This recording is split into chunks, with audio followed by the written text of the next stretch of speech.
past time for me to groom my strawberry trees, my Arbutus Unedo and Arbutus Marinas. They're sending out blossoms right now, as well as new growth. But I'd like to get off the older leaves, the yellowing leaves, and also expose some of this wonderful red bark underneath. Hi, I'm Kim, and I live and grow in Northern California, Zone 9B. And today I want to show you my Arbutus Marina tree and take you with me as I maintain it, prune it, groom it. Now, I love growing Arbutus trees of all varieties, and I have a lot of videos on them. If you're interested, take a look at that playlist, including, by the way, a tour where I see some very, very large Arbutus trees, a whole Arbutus grove, and it was gorgeous. But the thing is, Arbutus trees get pretty big.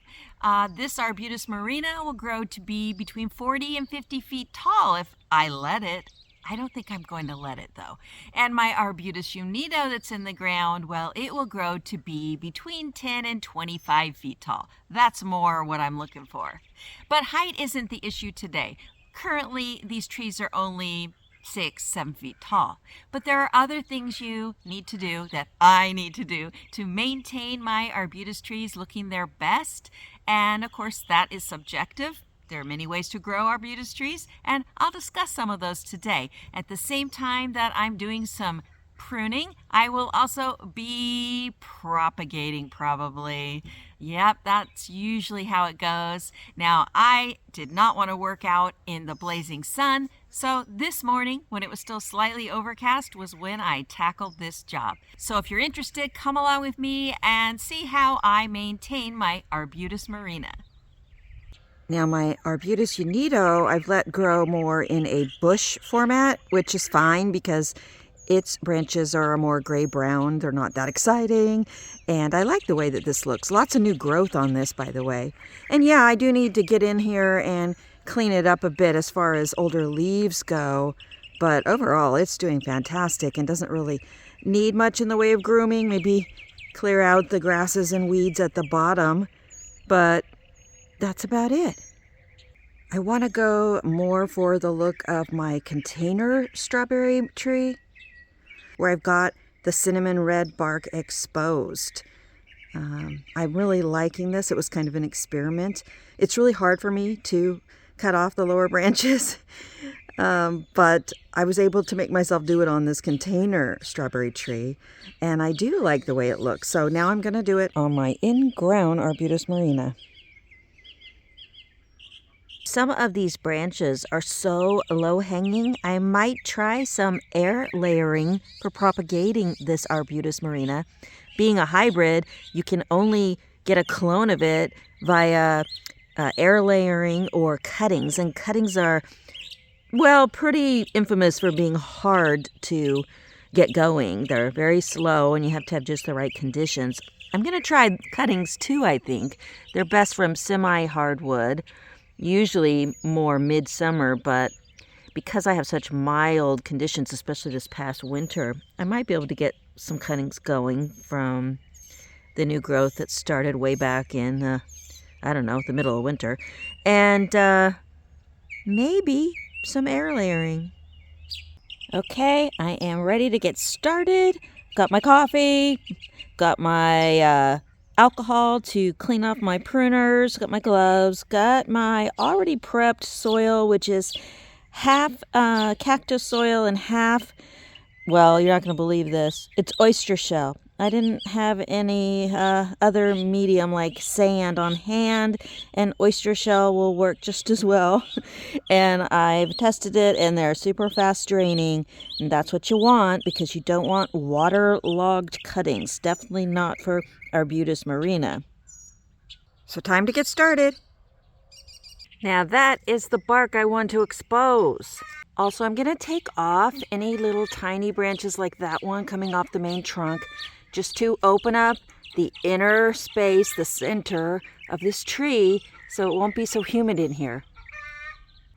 All right, we are starting to see more of that nice trunk, and I have decided that this south and southeast portion of the tree would not be a good spot to encourage air layering because it gets such intense sun all day. So I have cut off the lower branches on this side already. And on the north side, I see some good potential branches that are already quite low that I think I could encourage to air layer while pruning up the rest of the tree. And yes, I will get to all of the yellow leaves eventually. All right, here we are on the north and northwest side of the tree. And you can see here there are some branches that are low to the ground that I can encourage to get even lower and then cover them with some soil. The sun is coming out and I'm only halfway through. All right, here is the center of the tree. And other than clearing out the bottom, as in, raking it and doing the air layering and taking off the yellow leaves, the last of the pruning I want to do is right here in the center. So do I have any branches, little or otherwise, that are, say, coming out like this one and then going over, crossing others and just clogging up that middle? It's not that I want to take this branch out. It actually goes out and is very nice on the other side. But some of it, like for instance this, I think could come out. That might be the only one. Oh, there's one right there. That might come out. But yeah, I want to open up the center a little bit. Well, I ended up taking out 2 pieces from the center, but I'm actually going to leave the rest. I don't want to, suddenly expose the trunk to so much sun. Fortunately, I'm doing this at the end of May, and it's not going to get intensely hot here until hopefully the beginning of July. But yeah, I can always take out more. That's the thing about pruning. You can always take more later. And I've already taken a lot. Let me show you what I've taken. All of this, some little stuff, some long stuff. This is probably the thickest branch, and it was coming from the very bottom. So it looks like a lot, but it was a bush, like my Arbutus Unedo, and I don't want it to be a bush. I want it to be a tree. The thing is, I'm trying to grow here different versions of my Arbutus trees. A container one, a bush one, a tree one. Well, several, different varieties of those. So, got to be brave and do that pruning. And yes, I'm going to get some cuttings going. All right, time to tackle the yellow leaves. And, you don't need to be afraid of yellow leaves. You don't need to think, oh my gosh, my tree is diseased. No, yellow leaves are just a cycle of life for almost all trees. So they're going to fall off on their own, but if you want to make the tree look pretty, then go ahead and just gently remove them. All you have to do is tap them and they fall right off. And you can leave them at the base of the tree. That's the best way to go because it's a natural mulch and will feed your tree too. Yeah, definitely do not worry about yellowing leaves. If you've got fresh growth at the top of your trees, like this, your tree is doing really well. It's healthy.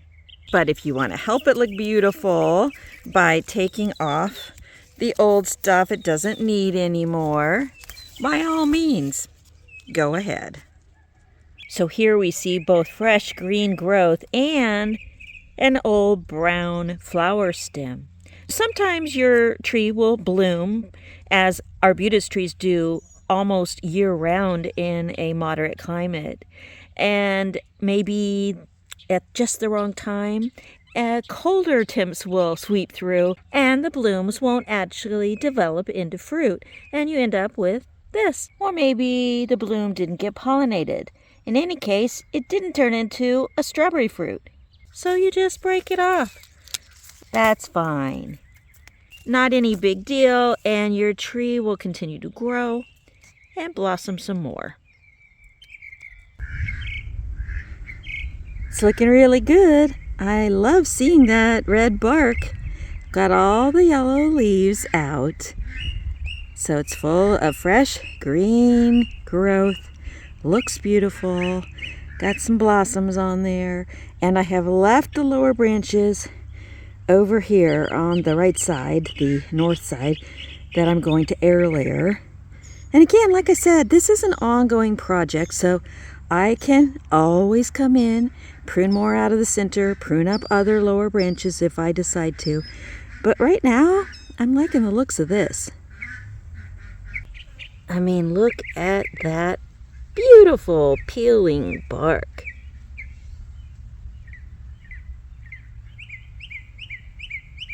Yeah, well, I think it's just lovely. As you can see where I'm going to do the air layering, I have pruned back the iris. Now, I didn't plant those bearded irises there, nor did I plant the Bermuda grass that tries to grow all around here. It was on the property all over when I moved in 13 years ago. But this proves that you can plant directly in it and still grow a great arbutus tree. Arbutus trees are one of those trees that bloom and grow new growth, fruit, all at the same time, pretty much year-round. Especially, again, if you're growing in Zone 9 or Zone 10. But they can be grown lower depending on the variety. If you want to know more about strawberry trees, Arbutus Unedo, Arbutus Marina, and many other varieties, go ahead and check out the other videos in my arbutus tree or strawberry tree playlist. There are several there that talk about, you know, how they grow, where they're from, what they prefer, what they can't tolerate, what you can do with their fruit, and a lot more. Again, I still need to prune back this taller, bushier Arbutus Unedo, but I like it in bush form, and it still produces a ton of fruit for me.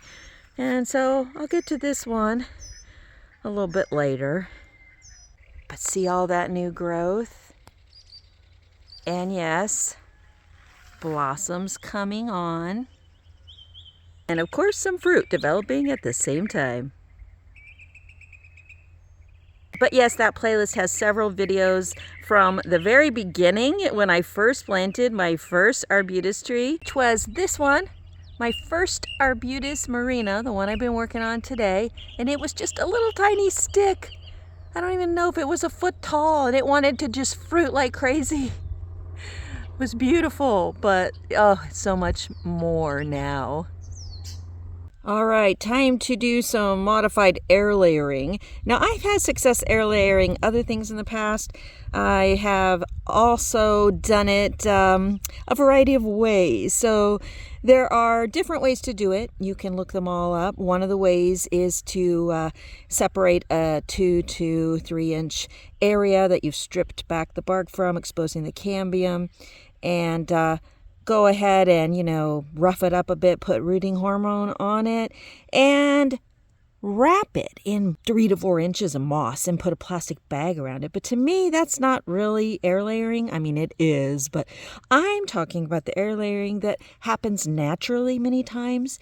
You probably experienced it where you've gone out to pick up a plant and found that it had rooted itself. A long branch had found itself on the ground, got buried over, and rooted.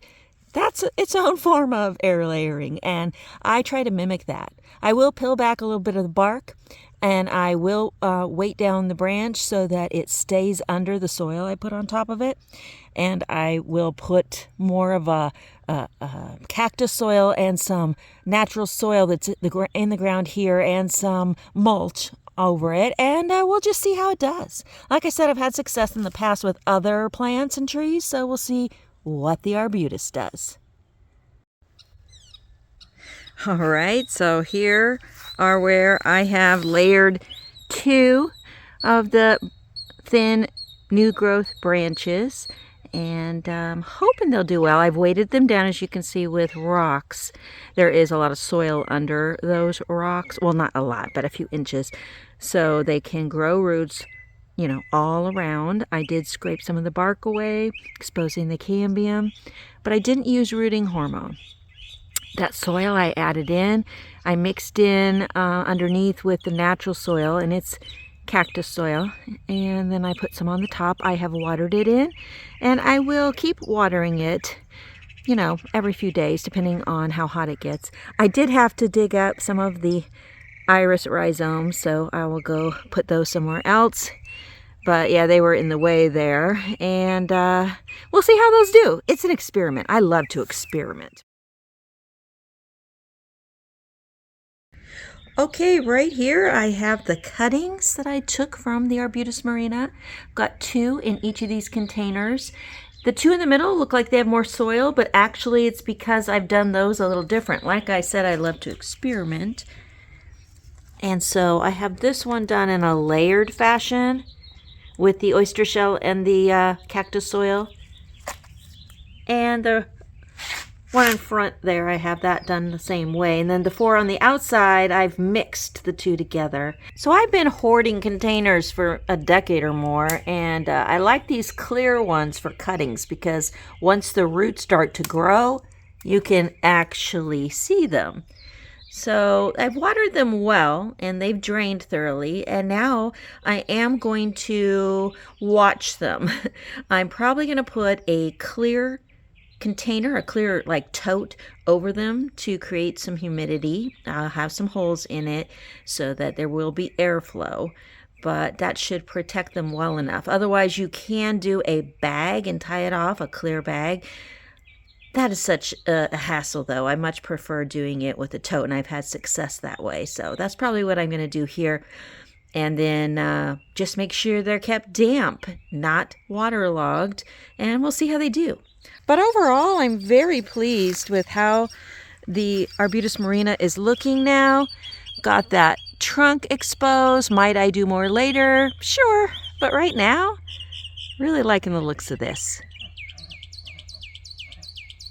Well, that was a good day's work, and I hope you got something helpful or informative or perhaps entertaining out of this video. If you have any more questions about growing arbutus trees, specifically the Arbutus Marina, maybe the Arbutus Unedo, or maybe another variety, because I do grow several and have researched all of them, please leave your comment, your question below, or take a look at my playlist, which includes all sorts of videos covering different aspects of growing and using the harvest from arbutus trees.